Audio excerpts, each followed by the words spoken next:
Chapter 9. God is Red. Natural and Hybrid Peoples. In 1972, when I began this book, I excluded some questions that were integral to examination of the idea of land and religion. The most basic question, of course, is how we can conceive of a deity at all if our religious experiences and knowledge derive primarily from the environment around us. What images do we invoke, and what can we expect in the way of a relationship with him, her, or them? I did not anticipate that the complexity of the subject might require considerable critical examination of the cultural context in which religions and ideas about deities appear.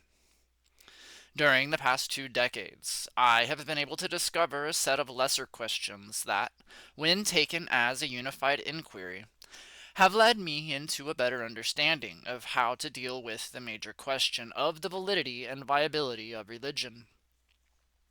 Still, in order to ask the proper questions, one must believe that reality is a bit different from what we have been taught to believe, and in this respect I owe it all, in the last analysis, to Oral Roberts.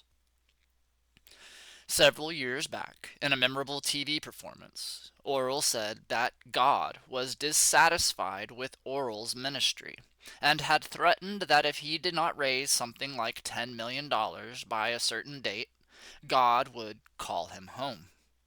Since the reward for faithful service for most Christians, if we take funeral oration seriously, is to be called home, it struck me as mighty strange that Oral was resisting this option with all his might. On reflection, it also seems strange that after some 2,000 years of bribing his followers to be good with promises of eternal life, the deity had restored to extortion as a means of keeping people in line.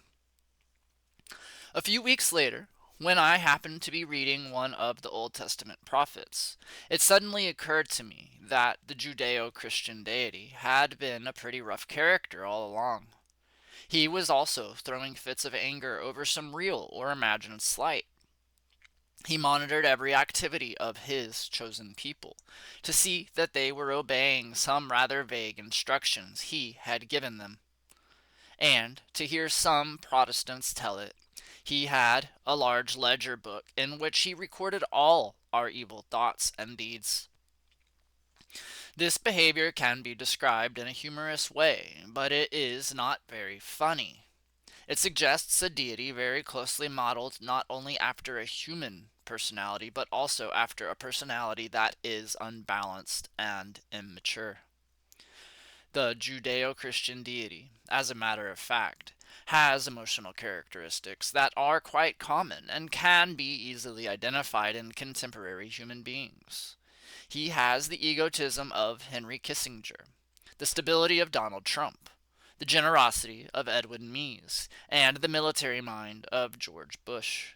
We should remember that Yahweh killed some 185,000 Arabs in Sennacherib's army outside Jerusalem one night. Bush slaughtered almost as many in the prolonged bombing of Iraq during the winter of 1991. Both seem to have had the same motive. The Arabs had disregarded one of their warnings. Having a personal relationship with this deity is akin to being J. Edgar Hoover's best friend. It is safe but not satisfying. If people are offended by these comparisons, it is because they have not read their Bible objectively to see how their deity has behaved historically. In Western society, we are taught that the deity is benign, friendly, and intent upon making us rich. So we can read Bible verses that command genocidal acts and pretend that they are merely divine bombast designed to scare us into behaving. When we step outside this cultural context and try to understand the Bible as a literal historical document, we discover that the portrait of the deity sketched in the Old Testament is very negative and in fact may describe a psychopath like Saddam Hussein. If he is indeed what our media says he is, we find the image of a despotic Oriental monarch determined to have his way, regardless of how it affects his subjects. This uncomfortable image has been further illuminated for me by the startling contrast between Near Eastern religions on the one hand and the other world and tribal religions on the other. Near Eastern deities seem to thrive on controlling all human historical and political situations. They disregard natural law, unable to direct the activities of the physical world in a manner that would enlighten its inhabitants, and are intent on devising punishments. If there is any evidence of a karmic balancing process here, it is submerged under pictures of burning hells and blissful heavens. They are obsessed with human sexual activities and genetic purity. They demand blood sacrifices of birds, animals, and sometimes human beings as the only acceptable way of forgiving our transgressions. Such abstract concepts as redemption and atonement dominate their conversations with humans. The intellectual, devotional structure of the Near Eastern religions consists of these legalities and is presented in sophisticated arguments better raised in a courtroom than in the world as we know it. Their solution to many problems is simply to destroy the world and start over. Only by drawing out the most realistic portrait of a deity can we begin to understand what the image really means. So, let us subject the tribal conceptions of deity and religion to the same critique and scrutiny. There are serious questions whether Indian tribes actually had any conception of religion or of a deity at all. Wherever we find Indians, and whenever we inquire about their idea of God, they tell us that beneath the surface of the physical universe is a mysterious spiritual power, which cannot be described in human images that must remain always the great mystery. There are, on the other hand, many other entities with spiritual powers comparable to those generally attributed to one deity alone. So many, in fact, that they must simply be encountered and appeased. They cannot be counted. In addition, all inanimate entities have spirit and personality, so that the mountains, rivers, waterfalls, and even the continents and the earth itself have intelligence, knowledge, and the ability to communicate ideas. The physical world is so filled with life and personality that humans appear as one minor species, without much significance and badly in need of assistance from other forms of life. Almost anyone can have almost any relationship with anything else. So much energetic potency exists that we either must describe everything as religious, or say that religion as we have known it is irrelevant to our concerns. The forms of communication directed toward the deity or higher powers tell us a great deal about our emotional response to the image of God. Hymns, psalms, and chants of the Near Eastern religions are something to behold. They are, quite frankly, little more than crude attempts to flatter and deceive deities who possess preposterous egos. Omnipotent, omniscient, omnipresent, omnivorous, almost every human attribute we can conceive is expanded beyond its capability to communicate meaning and credited to the deities. We create logical inconsistencies when we try to apply the knowledge of our theology. Thus, if God is omnipotent, can he make a yardstick with one end? Christian hymns resemble nothing less than LBJ's or Nixon's White House assistants trying to convince the president of the propriety of their cause by puffing up his already considerable ego. At times, with the modern popularization of Christian ideas by televangelists, it is difficult to remember that Cole Porter's "You're the Cream in My Coffee" is not a hymn.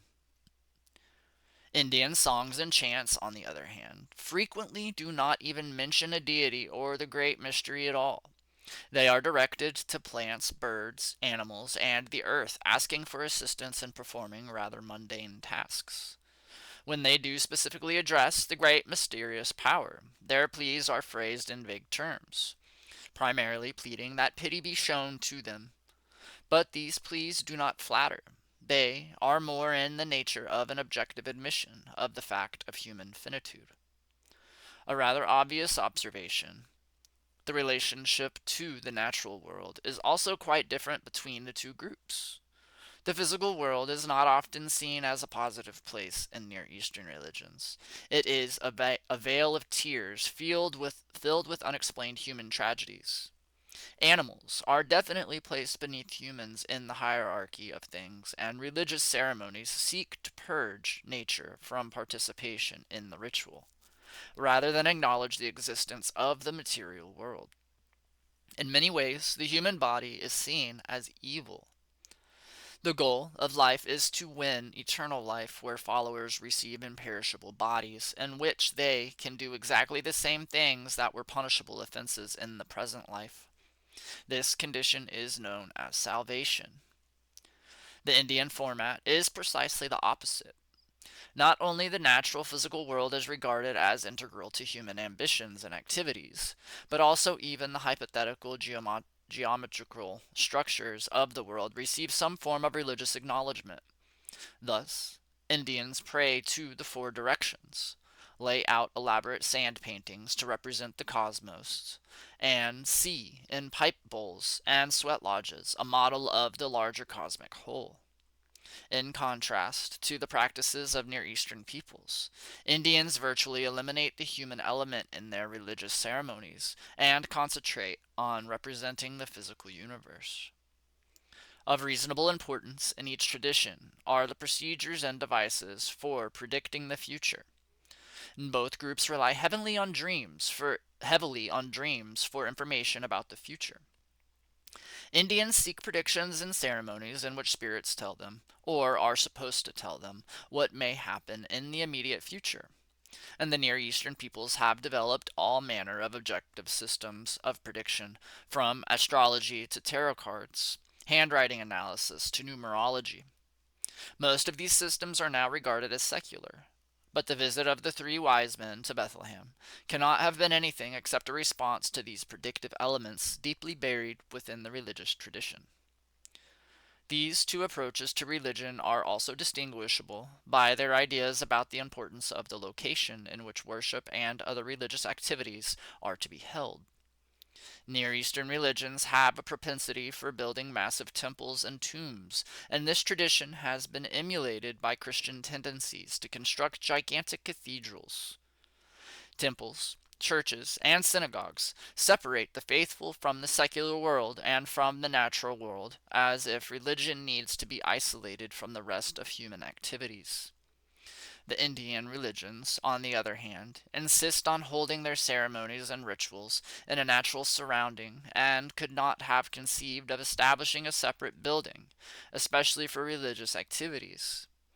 The sweat lodge and the kiva are designed to represent the larger cosmos, and basically have nothing to do with the subservience that characterizes churches and temples. These two traditions are popular opposites in almost every respect, and come to different conclusions about the meaning of life and the eventual disposition of the soul or personality. The Near Eastern religions seek and guarantee salvation, which is conceived as an escape from this planet to a place where loyal followers can enjoy eternal life, filled with the delights that they were denied during this lifetime. Indians see themselves returning to nature, their bodies becoming the dust of Mother Earth, and their souls journeying to another place across the Milky Way, or sometimes being reborn in a new generation of the tribe. Although several generations of scholars have sought to devise a comprehensive theory of religions that would explain how these diametrically opposed religions are similar to each other, I can find no satisfactory explanation of what elements they have in common. Perhaps the most popular explanation is the device whereby cultural evolutionists see tribal religions as primitive efforts to come to grips with their experiences in nature, and the later world religions as sublime expressions of religious knowledge. But if we examine the substance of religion as cultural evolutionists have described it, the comparison is unsatisfactory. So-called primitive peoples do not cringe in superstition before nature, and they are not fearful of natural processes. They are capable of creating situations in which they can use the forces of nature to their benefit. There is no discernible reason for primitive or tribal peoples to abandon their ceremonial life and spend their time trying to arrive at a clear description of a deity and its several powers. Religion, for them, is an experience, and they have no reason to reduce it to systematic thought and the elaboration of concepts. The doctrines of the world religions, expressed in the most precise phrases and elaborate concepts, with every nuance of meaning represented by weighty tomes, describe virtually nothing and do not inspire anyone to do much of anything.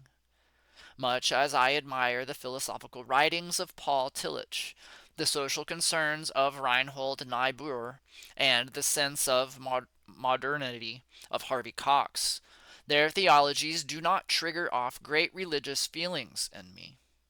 Indeed, I suspect that the ability to describe the attributes of God may preclude the possibility of ever experiencing Him, her, or them. Academic orthodoxy in religious studies, however, regards the statements of the world religions as a higher evolved expression of religion, primarily because the concepts are more rational.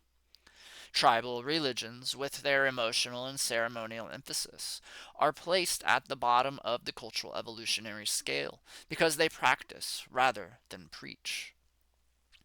Unfortunately, the evolutionary framework is the only acceptable method of arranging information in Western society, and it is very difficult to get anyone to break out of this context and look seriously at the data. In fact, this method of arranging data is highly suspect and more fiction than fact. The real question of determining the nature of religion is bound up with the evolutionary thesis. The traditional evolutionary interpretation of human societies assumes that one group of people was inherently brighter than the others, invented the wheel, invented written languages, established legal codes and political institutions, domesticated plants and animals, discovered metallurgy, and as a final gesture began to direct our species toward the control of nature, thereby banishing the superstitions that composed earlier expressions of religion. Breaking free of the evolutionary context is not difficult if a person only learns to read critically and demand sensible answers to questions. As an example, let us observe how Jacob Bernowski deals with the origin of wheat in the evolutionary setting. Quote, before 8000 BC, wheat was not the luxuriant plant it is today. It was merely one of the many wild grasses that spread throughout the Middle East. By some genetic accident, the wild wheat crossed with the natural goat grass and formed a fertile hybrid. Emmer, the product of this cross, crossed with another natural goat grass and produced a still larger hybrid with 42 chromosomes, which is bread wheat.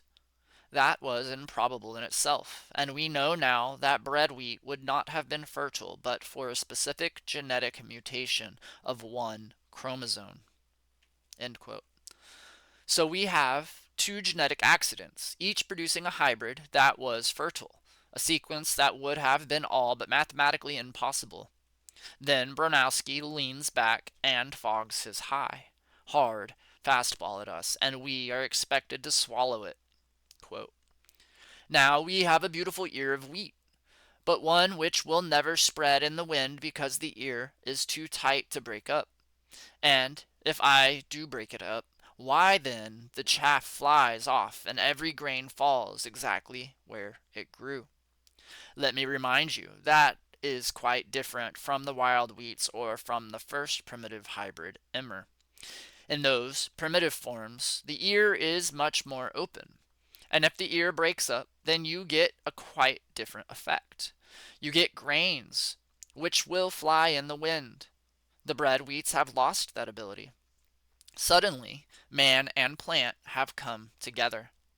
Man has a wheat that he lives by, But the wheat also thinks that man was made for him, because only so can it be propagated, for the bred wheats can only multiply with help. Man must harvest the ears and scatter their seeds, and the life of each man and plant depends on the other. It is a true fairy tale of genetics, as if the coming of civilization has been blessed in advance by the spirit of the abbot Gregor Mendel. End quote. It is indeed a fairy tale, although we are taught to pretend that it is science, a hard-won insight into the nature of the physical world that is superior to any other explanation. If we cannot give a better explanation of the origin of wheat than Bernowski's, how can we explain the rest of the amazing complex of civilization we have found in the Middle East? Why would early man or woman bother to harvest the wheat? If they ate the wheat raw, they would have a spectacular stomach ache. If they already knew that it should be ground into flour and baked in order to break down the enzymes in the husk, where did they get that information? We have been told that primitive peoples discovered the smelting process while baking bread.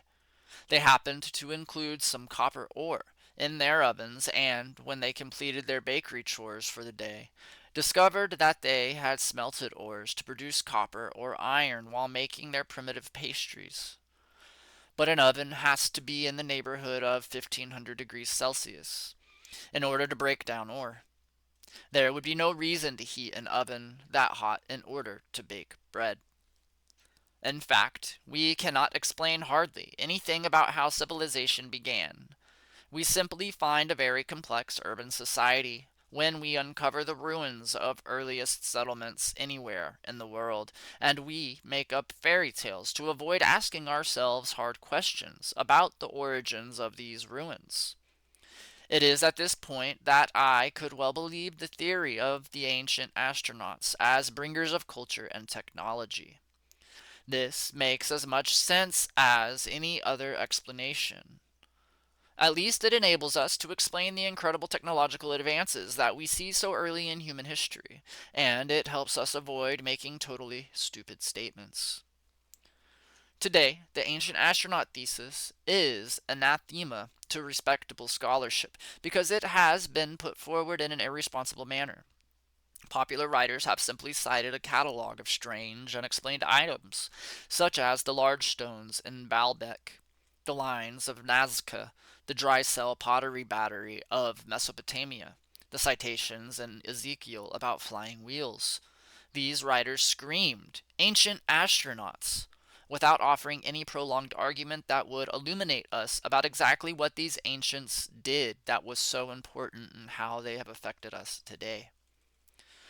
One writer, however, has tried to present a comprehensive view of an ancient astronaut invasion of the Earth and its consequences.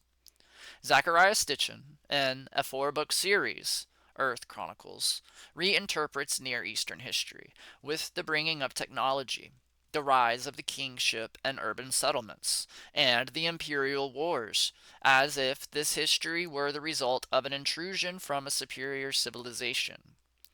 Certainly food for the imagination.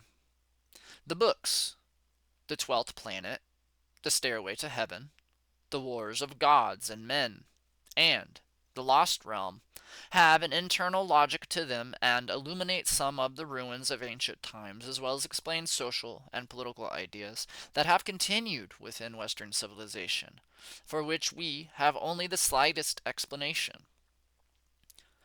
The basic theme is that a superior civilization, finding its atmosphere is thinning and its planet threatened with extinction, comes to Earth to dig gold that it plans to suspend in the atmosphere of its home planet to save it. Highly trained astronauts, once they have landed on Earth, are then forced to do heavy work in gold mines in southern Africa. Finally, they rebel and demand that the head of the space mission allow them to create a worker to do the heavy work. After much genetic experimentation, the space doctors, with the cooperation of the space women, produce a worker, a human being, Homo sapiens. Soon, the astronauts all want workers, and the space women are occupied giving birth to workers. Space headquarters in Lower Mesopotamia has domestic workers, and one day in the garden, an astronaut shows humans how to have sex. To his surprise, they discover they are fertile and they are naked. The rest, as the preachers say, is history. Human religious history in this instance. Temples are built to the respective astronauts who now adopt the posture of being gods in order to control the human population that is expanding at an incredible rate because humans rather like the idea of sex. Some of Stitchen's ideas beg credibility. The preliminary cosmology describing the creation of the earth is difficult to believe, and the mechanics of the Great Flood seem unlikely. So the narrative cannot be read uncritically. And when it comes to explaining the origin of civilization and religious institutions, however, this thesis has a lot to offer. It provides a context in which virgin birth, blood offerings, the jealousies of the gods, and erection of temples and resulting institution of a priesthood, and the description of heaven as a courtroom, royal and jurisprudential, rings true. More important, Orthodox scholars had come amazingly close to reaching the same conclusions. Samuel Noah Kramer, the dean of Sumerian studies and archaeology, in his book History Begins at Sumer, seemed to endorse the idea that the astronauts engaged in some kind of genetic engineering in order to create lesser creatures who could work for them. Kramer observed that Sumerian thinkers, in line with their worldview, had no exaggerated confidence in man and his destiny. They were firmly convinced that man was fashioned of clay and created for one purpose: to serve the gods by supplying them with food, drink, and shelter, so they might have full leisure for their divine activities. Many of Kramer's other observations, not intended to support a thesis of ancient astronauts, when he was writing there were no such things as astronauts, dovetail nicely with this thesis. The knowledge of the ancient Sumerians does not reflect any previous effort to come to grips with the natural world and devise classifications of it that would have been useful in expanding man's knowledge. Kramer is frankly puzzled at the manner in which Sumerian knowledge of the natural world is arranged. Quote, in the linguistic field, we have quite a number of Sumerian grammatical lists that imply an awareness of numerous grammatical classifications. But nowhere do we find a single explicit grammatical definition or rule. In mathematics, we find many tables, problems, and solutions, but no statement of general principles, axioms, and theorems. In what might be termed the natural sciences, the Sumerian teachers compiled long lists of trees, plants, animals, and stones, and the reasons for the particular ordering of the objects listed is still obscure, but certainly it does not stem from a fundamental understanding of or approach to botanical, zoological, or mineralogical principles and laws. End quote. In other words, what we have are necessary inventories of information, but no explanation of the scientific reasoning behind the data. This is precisely what a dominant group would make available to a lesser species if it wanted to ensure the proper operation of laboratories, farms, and cities, but did not want the lesser beings to understand how the whole complex functioned. The British, among other imperial colonizers, practiced this philosophy in the Americas and later in India. In what we have previously called religious matter, there is a pattern not unlike what we would expect if a highly superior group were to create a lesser species, having similarity to itself, but were determined to emphasize the difference, thereby setting themselves up as quasi-deities in order to maintain control. Kramer comments, quote, From as far back as our written records go, the Sumerian theologian assumed as axiomatic the existence of a pantheon consisting of a group of living beings, manlike in form but superhuman and immortal, who, though invisible to mortal eye, guide and control the cosmos in accordance with well laid plans and duly prescribed laws. End quote. And there existed a ranking of these gods that was organized along vocational lines, precisely as we might expect our own astronauts to do if they found themselves living on another planet with an inferior species and felt it necessary to draft that species to perform certain ordinary service and blue collar functions. Quote, it seemed reasonable to the Sumerians to assume that the gods constituting the pantheon were not all of the same importance or rank. The god in charge of the pickaxe or brick mold could hardly be expected to compare with the god in charge of the sun. Nor could the god in charge of dikes and ditches be expected to equal in rank the god in charge of the earth as a whole. And, on analogy with the political organization of the human state, it was natural to assume that the head of the pantheon was a god recognized by all the others as king and ruler. End quote.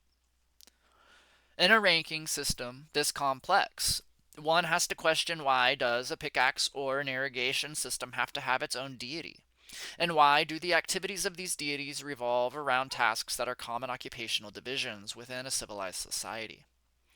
When we compare this pantheon of powers and functions of the early Near Eastern religions with the arrangement of the various spirits and powers made by the tribal peoples, the contrast is even more startling. Tribal peoples are concerned with the personification of natural powers in neighborhood animals and classify their knowledge of higher powers by function, refusing to build a pantheon in which various powers become subservient to others as a matter of course. Additionally, although tribal peoples personify the force of nature, they do not place this personification within the context of a personal god. Kramer suggests that this personal deity of the individual, the most basic tenet of modern Christianity, originated in this ancient context in which individual humans worked for the gods, as follows. Quote, as they saw it, gods were like the moral rulers the world over, and no doubt had more important things to attend to.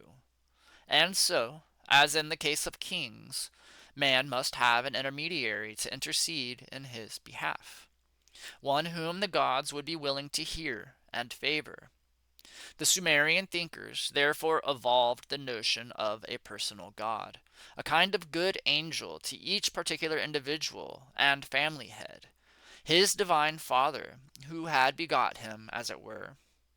It was to him, to his personal deity, that the individual sufferer bared his heart in prayer and supplication, and it was through him that he found his salvation. End quote. Kramer's explanation makes sense if humans and astronauts are living together in an urban setting, the astronauts being dominant in everything. Indeed, the situation is not unlike the social arrangements in southern towns after the Civil War, when blacks had to have some reliable whites to protect them against unexpected and irrational violence. Because the astronauts were presumed to have a greater lifespan than humans, it was natural for the space people to hold out promises of a longer life filled with the luxuries they enjoyed as a means of keeping humans in their place. It is ironic that modern American Protestants still cling to this idea and expect their deity to make good the contract. Near Eastern religions seem to have originated as cults, with the additional element that our species was created specifically to work for the outer space visitors. It would be impossible today to trace back into our various human societies and groups to locate the genes of the astronauts that went into creating us. But modern geneticists have posited the existence of a single woman who lived in southern Africa, precisely where Stitchin says the original genetic experiments were conducted, as probably the genetic mother of us all. So perhaps we are closer to verifying Stitchen's thesis that we would suppose. I suspect that tribal peoples would be only peripherally affected by these ancient astronaut intrusions. Most tribal peoples know social forms or beliefs that would suggest that they were a part of the civilized complex that we find in the Near Eastern civilizations. Many of them do have legends about people from the skies, visiting them and intermarrying with them. Much of the food preparing knowledge and domestic skills are said to have been brought to them by remote culture heroes who spent some time instructing the people and then departed, i.e., in Aztec legend, Quetzalcoatl, a blue-eyed blonde, taught them to plant corn and left them promising to return one day. Some tribes, perhaps to mark the genetic intrusions of the astronauts, divided their people into sky and earth subdivisions. The theory is not difficult to integrate into what we know of tribal traditions, technology, and social organization.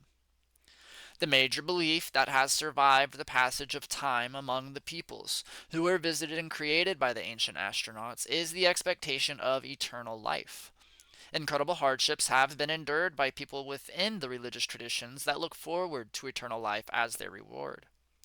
But, as practical matter, these people do not believe this promise. Thus, Oral Roberts, who should have responded to the deity's extortion threat with a counter argument outlining his faithful service, cried copious tears on television and pleaded with his followers to fill the coffers lest he be taken away. In the end, then, our species did not trust its divine creators and were left with puzzling problem of making sense of human existence. And there was no good answer. Tribal peoples, who had no difficulty with death and saw it as part of a natural progression in the stages of life, seem to have no memory of promises of specific delights and rewards. However, they have a healthy attitude toward death that is a result of living completely within the normal earth cycles of life and death. Examining how the two traditions deal with death should enable us to further understand our relationship to the earth and the meaning of life. End of the chapter. Chapter 8. Or chapter 9, sorry. And chapter 10 will be next.